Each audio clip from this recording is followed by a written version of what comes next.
So Andy Burnham has won the Makerfield Byelection, and he's done so in some style with a stonking majority.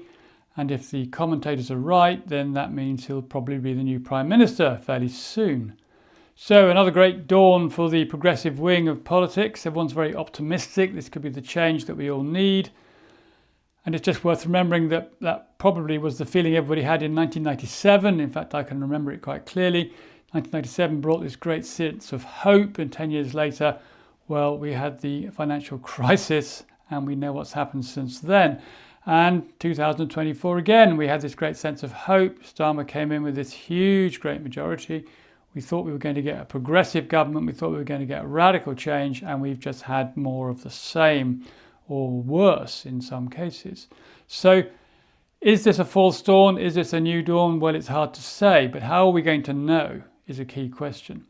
And so I just want to focus here on one metric we can look at to see whether in a few years' time things have really changed, and that would be this image here. Now, what we've got here, as some of you will know, is a picture of the UK economy divided up by activities according to their contribution to GDP.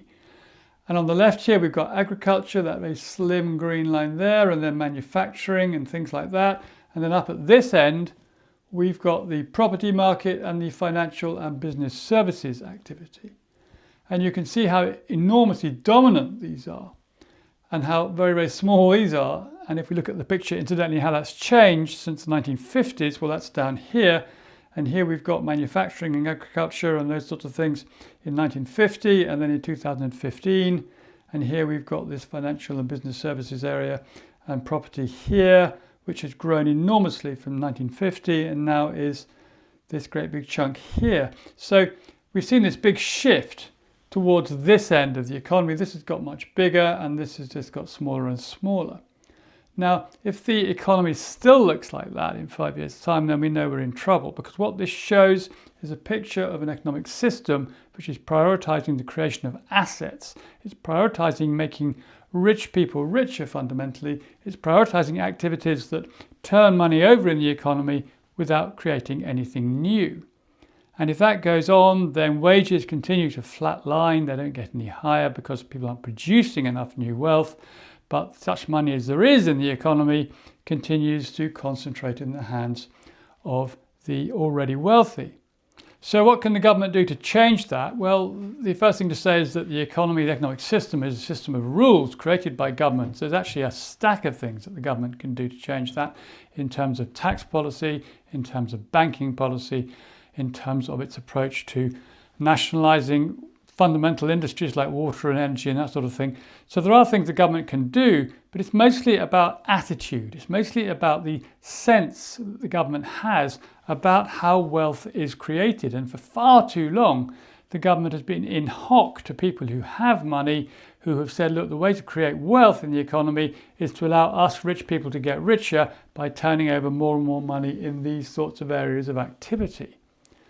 So that's why that has to change. And one way in which that could be changed, I'm only going to offer one way in this video because there are loads of ways, but one key thing the government could do, and it could do quickly and it could do cheaply, in fact it's basically free. One key thing the government could do is to change the way that economic activity in the economy is measured. Because GDP is an absolutely lousy measure of useful economic activity. It measures, for example, rents as being an increase in GDP. So when rents go up, obviously people paying rents, they become poorer effectively. Some of the landlords may get richer, so it's a zero-sum game, but the government says, okay, so there's activity in the economy there, rents have gone up, so GDP has increased.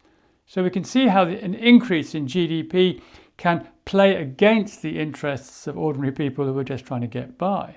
So GDP is a rubbish measure of how the economy is doing, and the government would do very, very well to ditch that, or at least to reshape the way in which it's constructed. So to get out of GDP, all sorts of things that don't produce real wealth in the economy, all these things up here, and to focus GDP down here, which is where the real productive work is going on. And if the government measures the economy differently, then it will behave differently. Policy will change because the government wants the economy to grow. And if this doesn't show up as growth in the economy, then the government will stop prioritising those sort of things. It will start saying, what do we have to do for the real parts of the economy to grow? And it will start prioritising those sorts of policy issues.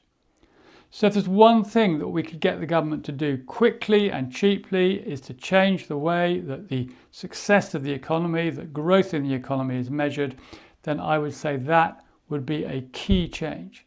And if the government could be persuaded to do that, or if an incoming government were to take that on as a challenge, then we would know we were headed in the right direction. And there's the chance at the end of that 3 or 4 year period that this will look different, that things will have changed, because the government's understanding of what is wealth and how wealth is created and what wealth actually means to ordinary people in the economy will have changed too. And that's the essential thing that needs to change if we're going to make progress.